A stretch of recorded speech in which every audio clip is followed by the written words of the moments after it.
Bonjour et bienvenue dans cette vidéo sur le blog YouTube Audio. Je vais vous montrer aujourd'hui, si vous utilisez Contact ou tout autre plugin de sampling dans laquelle vous avez des banques de sons, comment en fait on sauvegarde un réglage sans trop s'embêter et cela très rapidement. Donc par exemple ici j'ai un morceau avec une tourne de batterie. Je vais faire écouter ça, voilà. Cette tourne de batterie, elle a été créée grâce à Contact. Alors, qu'est-ce qui se passe? Non, je suis pas sur la bonne piste, voilà. La piste de batterie, elle est là. Alors, je vous donne d'ailleurs une petite astuce. Vous voyez, par exemple, ici, je suis sur la piste de basse. Il suffit sur Logic Pro 10 simplement de cliquer ici. D'ailleurs, ça marchait aussi sur Logic 9. Donc, si je clique sur le bouton de lien sur le plugin, et bien, si je change de piste, s'il y a le même plugin sur l'autre piste, et bien, hop, j'ai le plugin de l'autre piste qui apparaît directement. Ça m'évite de fermer et réouvrir tout simplement mes plugins. Ceci étant dit, j'ai donc un son de Abbey Road 70 que j'ai pris dans ma banque Contact ici. Je vais vous le retrouver. Voilà, il est là. Dans cette batterie, on a énormément de boucles. Donc dans l'onglet Groove ici, vous pouvez vraiment aller chercher. Il y a vraiment des centaines de boucles à disposition. Vous pouvez les écouter ici, tout simplement.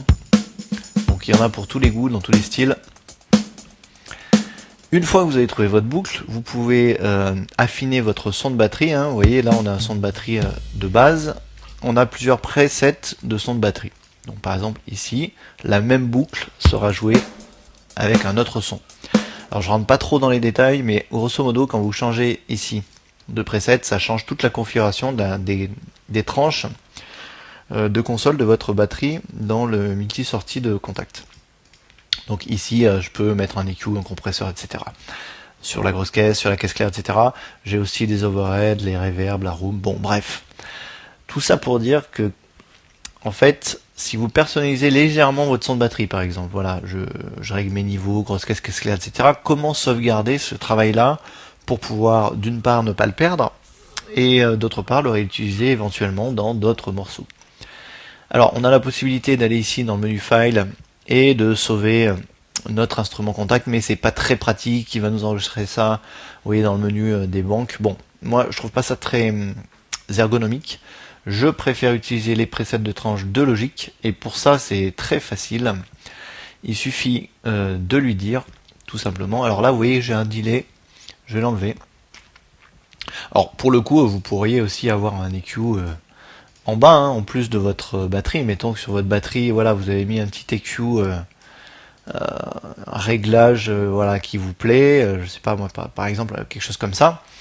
J'ai fait ça un peu arbitrairement, rapidement, mais voilà, c'est pour vous montrer que lorsque vous avez un Contact avec un son que vous aimez bien, plus éventuellement un petit effet en dessous ou plusieurs effets, vous pouvez sauvegarder tout ce réglage là ici en laissant votre souris appuyée sur le preset de tranche de console.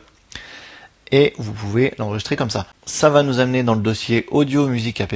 Je rappelle que ce dossier audio musique app, il est dans votre dossier musique qui est lui-même dans votre compte utilisateur. Ça veut dire que tout sera sauvegardé sur votre sauvegarde time machine, donc pas de souci. Dans ce dossier, donc channel strip setting, ça veut dire preset de tranche de console, c'est-à-dire l'enregistrement de tous les effets sur la tranche. Il enregistre ça dans l'instrument puisque Contact c'est un instrument virtuel. Je peux créer ici un nouveau dossier à l'intérieur. Vous voyez, moi j'ai créé un dossier Contact. Je pourrais créer par exemple un dossier batterie, ou mes batteries. Comme ça, vous savez que c'est vos presets. Voilà, et là je vais par exemple l'appeler, alors je sais plus ce que j'ai choisi, mais mettons que je l'appelais batterie funk. Et j'enregistre. Ok. Admettons maintenant que je veuille créer un nouveau projet. Donc je redémarre de zéro, mais je me souviens que le son de batterie me plaisait. Donc je recrée une piste instrument logiciel. Je n'ai pas besoin d'aller ouvrir Contact, rechercher l'effet, etc. J'ai simplement à cliquer ici, à côté de l'onglet réglage. Vous voyez, quand je clique à côté, il y a un petit triangle ici. Vous voyez, quand je clique à côté, il y a un petit triangle ici qui apparaît. Et ça, voilà, simplement en cliquant là, il y a la bibliothèque où vous cliquez sur cette icône qui apparaît. Ici, vous avez User Channel Strip Setting et je retrouve ici mon dossier mes batteries. Je clique sur mon preset et c'est mon Contact qui se recharge avec mon channel EQ et bien entendu avec le son que j'avais réglé dans cette batterie Abbey Road. Donc vous voyez, c'est très facile. Je refais la manipulation une dernière fois. Je vais créer une nouvelle piste MIDI. Je vais charger à nouveau un contact. Voilà. Dans contact, je vais mettre par exemple, qu'est-ce que je vais prendre par exemple, un orgue. Voilà.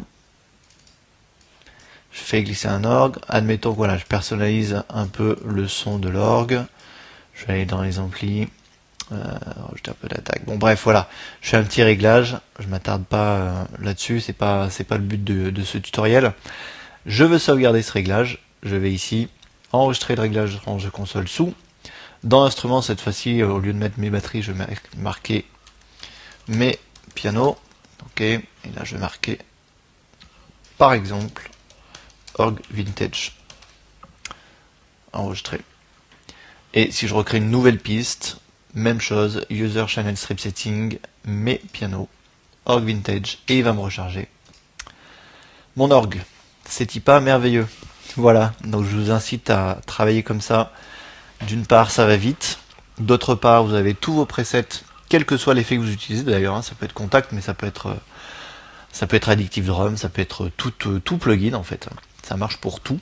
Vous pouvez sauvegarder tous vos presets de tranche et vous y accédez simplement en un clic dans la bibliothèque. Je rappelle que le raccourci pour accéder à la bibliothèque, c'est Y et I pour l'inspecteur. Merci d'avoir suivi cette petite vidéo. À très bientôt sur le blog du Tips Audio.